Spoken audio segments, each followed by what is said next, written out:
As promised, I'm going to show you how I'm building my mash tun, and it was going to be like this big endeavor, and this video is going to be like a minute and a half because it's going to be way easier than I thought. I went and got a cooler, just a 5-gallon one. I was going to spend all this money on all these different fittings and hose pieces and screens and things like that so I could build a false bottom and get a valve and all that kind of stuff. And I saw these two things.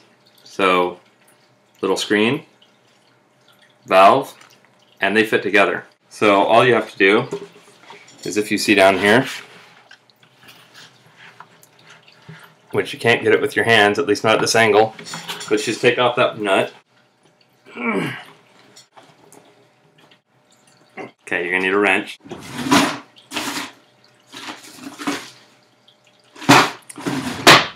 I'll be back. So I can't find a wrench, so we're gonna work on this. Got it. See, it's not in there. It said you have a hole. Hello. So here we have our nice little valve. What's really awesome is it comes with everything we need. So as you see, we just gotta slip it in. And once I have a wrench, I can actually put water in this.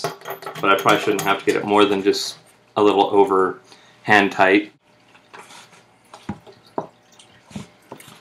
Now I'm installing mine upside down because I can actually get it closed all the way if it's upside down. Depending on which cooler you use. This one's an Igloo. Probably the Rubbermaid ones might be a little less deep here, so you can get this thing to turn all the way if it's turned upright. But for my setup, it's not going to work. It's just up this high, it's too close, and so you can't get the valve all the way shut, and it's going to leak. All we have to do is add our little netting, which is too fucking big for this. So as you see on the inside of mine, I had to bend my tube because it's actually made for a 10-gallon, but it should still, filter just fine, so it's not that big of a deal. So I just tested it out to be sure that it is sealed, and even with just the one little O-ring that's on the outside, it sealed fine.